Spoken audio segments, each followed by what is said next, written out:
Wow, dude. 6,000 kills for such a...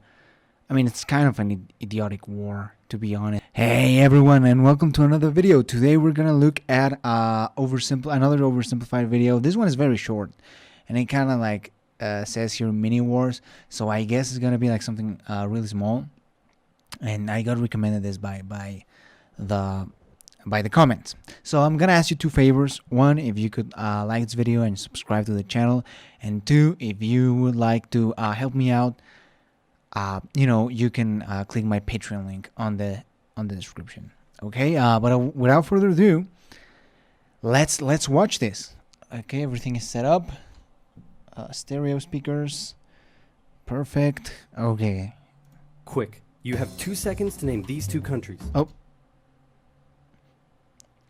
We have 2 seconds to name those two countries. I think they're El Salvador and Honduras, Nicaragua. I have no idea. I think it's Nicaragua or Honduras. I really don't know. You're wrong, unless you got it right. Then good job. They are, of course, Honduras and El Salvador. One thing these two countries have in common is being fanatic about football. Or if you're a freedom-loving patriot, soccer. But do they love it so much they would go to war over it? You bet they would, and that is no bueno. That is no bueno. What the hell, did they really went to war because of football? If you look at these two countries... Oh gosh, I feel like if this were going to happen in a place, it would be Latin America for sure, dude.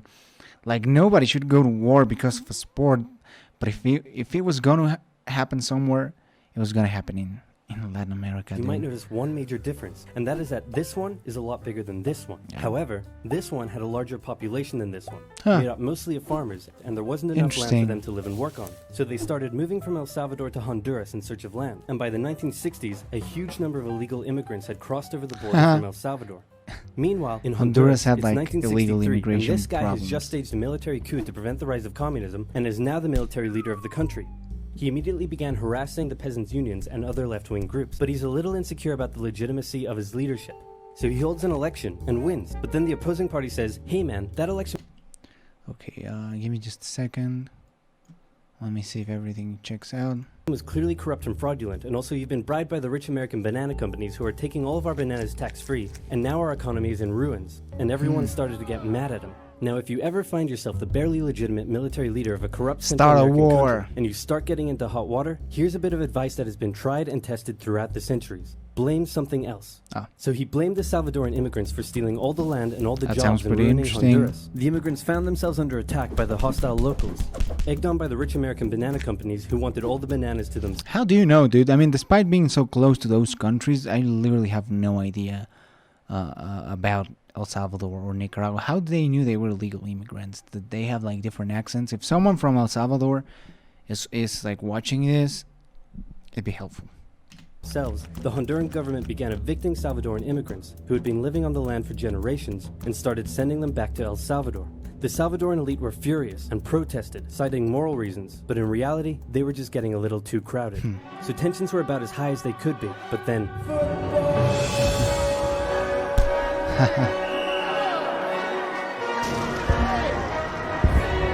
It's the 1970 World Cup qualifiers, and both countries finished top of their qualifying tables, so it was now time for them to play against each other in a series of matches. The first match took place in Honduras. The night before the game, Hondurans gathered outside the Salvadoran That's something that hotel, happens a lot, dude. And taunting them. The next day, Honduras defeated the exhausted Salvadorans with a late 90th minute goal. After the match, a young Salvadoran fan, unable to bear her country's defeat, shot herself. Disturbingly, the Salvadoran government glorified the incident. Yeah, that's pretty disturbing. Why would you glorify something like that? I'm not entirely like sure what's going on there, but by the way, what does it say here? Filler text. This is filler text. Don't read it. I'm gonna copy and paste it in a second. Okay, here we go. A B C D E, and then just filler text. That's funny. The next game, fans brought pictures of her to the stadium. Emotions were running high as the next match took place in El Salvador, and this time the tables were turned. The Hondurans had to endure a sleepless night in their hotel, and the next day, before the match started, instead of the Honduran flag, The Salvadorans raised a dirty rat, so great job at reducing tensions. El Salvador won decisively over the exhausted Hondurans. While spectators battled in the stands, Team Honduras fled home in a bulletproof bus with rocks being thrown at them, and the Honduran coach reportedly told his players that they were lucky they lost. In response that's true though. What would have happened if like they win and the country is just so furious that, I don't know, man. Defeat, Hondurans began terrorizing the Salvadoran settlers even more, in some cases reportedly throwing them off their land and burning down their homes, and the immigrants began fleeing back to El Salvador. The final game in Mexico would decide who went to the World Cup. It was close, but El Salvador came out victorious, knocking Honduras out of the tournament. 2-3, the atmosphere was riotous, close, huh? Literally. And back in Honduras, attacks on the Salvadoran immigrants further increased. This was too much for El Salvador to bear. With its people under attack and an unmanageable refugee crisis on its hands, El Salvador severed all diplomatic ties with Honduras and declared war. Okay, I get it. The football war is also known as the 100 Hours War, because that's how long it lasted, making it one of the shortest wars in history. El Salvador started by carrying out air raids on strategic locations within Honduras, including Toncontin International Airport, which prevented the Honduran Air Force from getting into the sky. Shit, so it was Then, like an actual with their superior war. army, they began an invasion along two major roads, complete with light tanks and infantry. Their advance was rapid, and they were quickly approaching the Honduran capital. Then the Organization of American States met in a bit of a panic and unanimously agreed that war between El Salvador and Honduras was a bad thing and probably shouldn't continue. Pretty bad. So they went to El Salvador and said, "Can you please stop invading?" And El Salvador declared, "Not until they stop being jerks," and so the war went on. The Honduran Air Force finally got into the sky, and with aid from neighboring Nicaragua, they successfully carried out air raids on Salvadoran air bases and oil facilities, crippling the Salvadoran supply line and stopping their advance dead.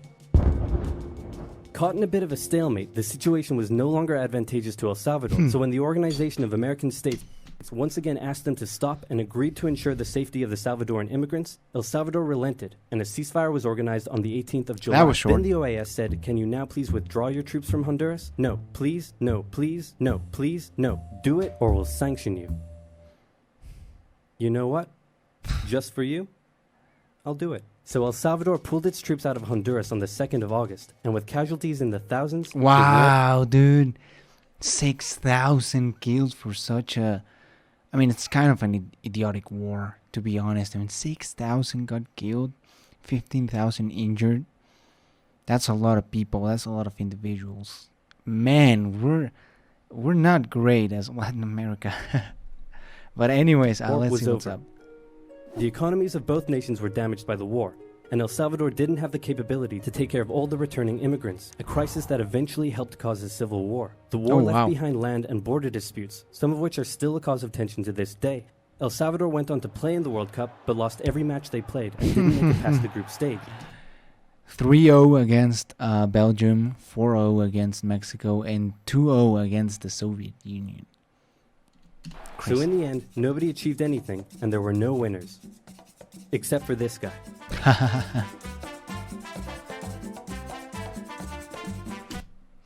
Right, okay, that was super fun. If you guys like this video, share it, give it a subscribe, give it a like. We're close to hitting 1,000 subscribers, and when we hit 1,000, we're gonna get monetized, meaning that I could actually make a few bucks from the videos I make. So that'd be pretty great. I'll see you then.